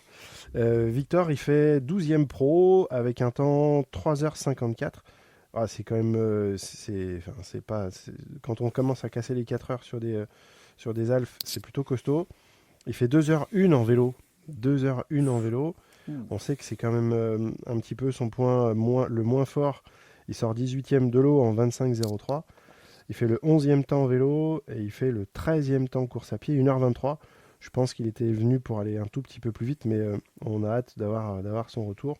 Et puis, bah, comment ne pas mentionner Xavier Philippe, le boss du Team Argon, je crois, de tête. Hein. J'espère que je fais pas de bêtises quand je dis ça. Mm. Il fait aussi 12e, mais dans son groupe d'âge, avec un temps de 4h39. Ok, ben voilà, c'était un épisode tout chaud, tout bouillant. Parler un petit peu de Francfort. Mm. On est revenu sur pas mal de sujets. On a abordé d'autres choses, comme d'habitude en fait. Et puis, ben maintenant, au niveau de la saison de qualification Ironman, elle est un petit peu, c'est pas loin d'être pliée. Les regards vont être tournés maintenant sur Kona, enfin Nice en priorité. Qui approche à grands pas parce qu'on est à 3 semaines de la course de Nice et je pense que notre prochain épisode, on consacrera un petit peu de temps là-dessus à essayer de regarder un petit peu les forces en présence et discuter de tout ça. Savoir que Nice, pour ceux qui ne savent pas cette année, ça sera femmes exclusivement.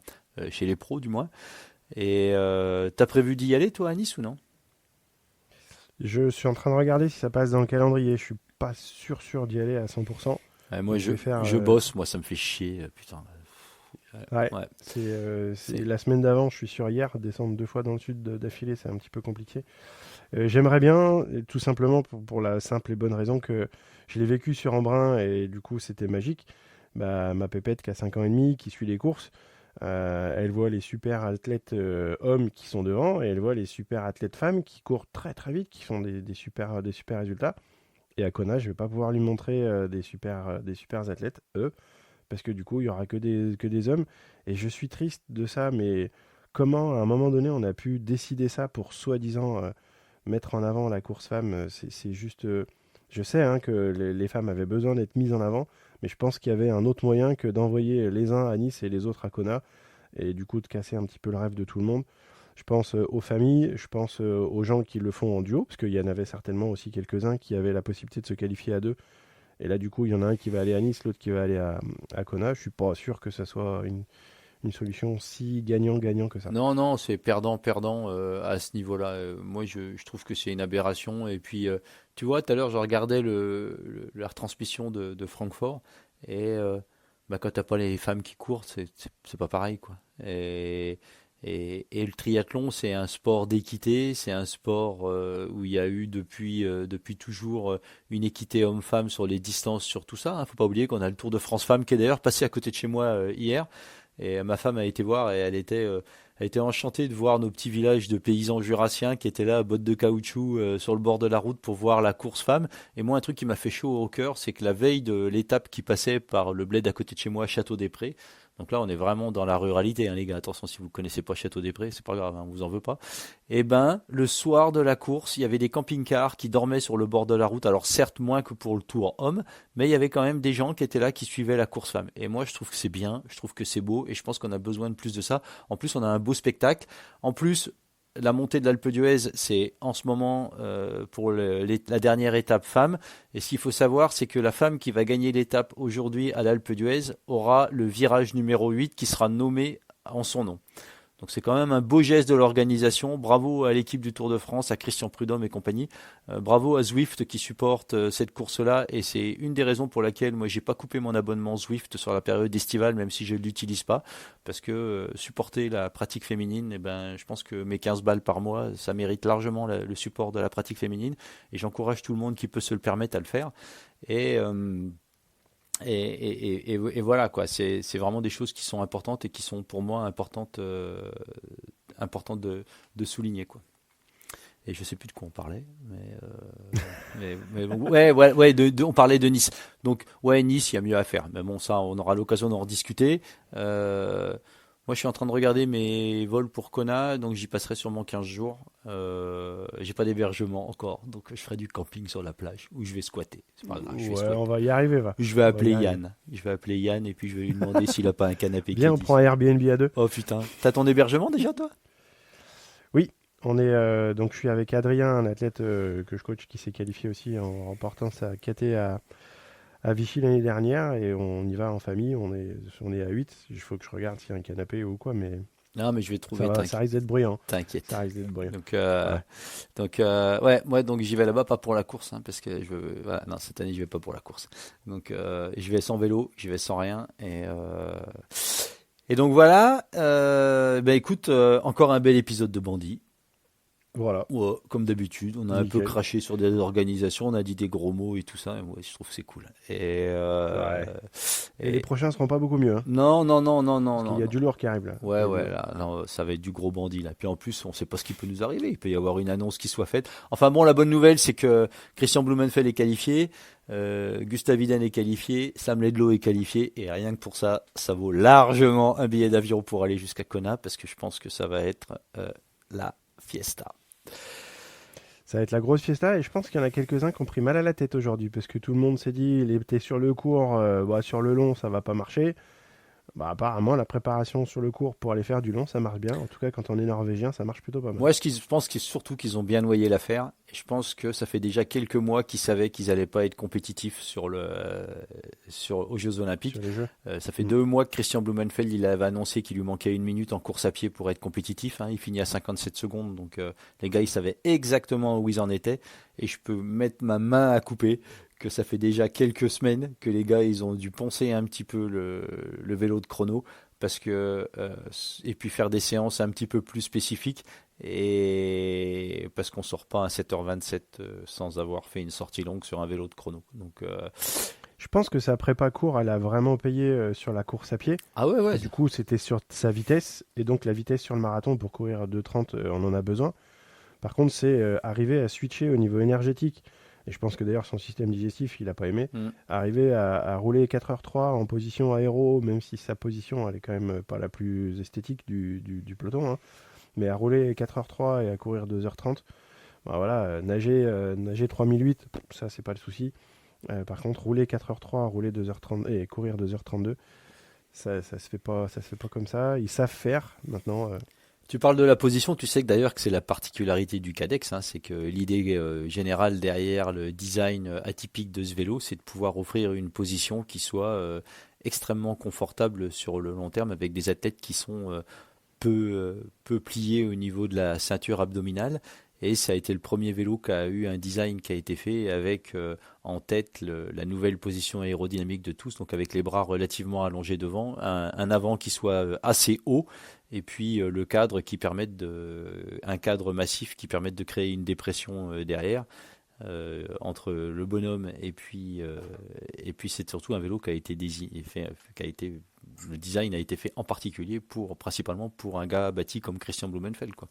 Donc il y a une idée derrière et on se rend compte aujourd'hui que pour switcher du court au long le matériel compte vraiment parce que je pense que si on le posait sur un S-Works qui a une position beaucoup plus traditionnelle même si depuis elle a été bien travaillée on n'aurait pas tout à fait le même résultat. Donc l'aspect matériel, en fonction de votre pratique, il est vraiment, vraiment important. Toi, tu as des courses qui arrivent là, entre maintenant et Kona, ou c'est 100% sur Kona? Non, c'est un petit plaisir sur le triathlon de hier, qui a lieu le 14 ou 15 septembre, je sais plus. C'est un petit M avec un format particulier, 1,5, 60 et 10. Enfin, c'est 11 d'ailleurs. Le 11 est couru en partie sur le sable et sur la plage. Et les 60 km, c'est très très bon, ça fait du bien, par où ça passe. Et les 60 km vélo, c'était le parcours un peu originel du duathlon des Palmiers, ça s'appelait il y a quelques années, qui était un duathlon longue distance. Et le parcours des 60 km passe par le col je n'ai plus le nom, col du Gambais, je crois, qui s'appelle. C'est un tout petit col, mais c'est très très joli. Et après, on remonte le col du Babaou, qui est bien connu pour les gens qui sont du coin. C'est un parcours vélo qui est magnifique. C'est un endroit qui est magnifique pour passer un moment en famille, c'est génial. Allez-y, c'est super joli. Je suis pas sûr que la start list soit complète, mais si vous avez l'occasion, un week-end, c'est un M un tout petit peu long, c'est une belle fête de fin d'année.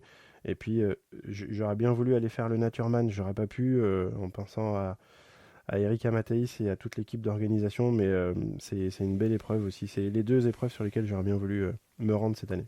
Et puis moi je Je voulais serai faire un hier. petit coucou à nos amis, nos petits bandits là, avec Et oui. Théo Sini et puis Valentin Lepers qui sont invités pour aller faire la course support des championnats d'Angleterre de courte distance, enfin de leur distance donc XS et qui vont parce que ils sont champions de France et puis vice-champions de France et ils vont aller là-bas et je pense que les British ils ont intérêt à bien attacher leur ceinture de sécurité parce qu'ils vont avoir une sacrée surprise. Un petit up à mon Ptio qui est actuellement en Norvège et puis qui a été réglé les Norvégiens chez eux sur un 10 km sur route où il finit troisième au classement général. Donc une course sur le gravier avec 170 mètres de dénivelé. Il s'est fait plaisir. Et puis un gros up à Romuald de Perse qui était intervenu et qui est un ami du podcast et un ami personnel qui a fait une très très belle saison de triathlon de montagne comme il dit où il gagne à chaque fois là, son groupe d'âge à la fois sur le triathlon de l'Alpe d'Huez et puis sur le triathlon de la Madeleine qui sont tout sauf des courses roulantes. Donc bravo à Romu du haut de ses 55-56 ans qui continue à faire chier les petits jeunes et bravo à toi. On a besoin de plus de Romuald Lepers sur le circuit de triathlon. Ça serait vraiment pas mal. Bravo les gars, bravo les jeunes, bravo les vieux. On vous souhaite à tous une bonne semaine. Un gros bisou de la part des bandits. À bientôt. Ciao, ciao. Ciao, ciao.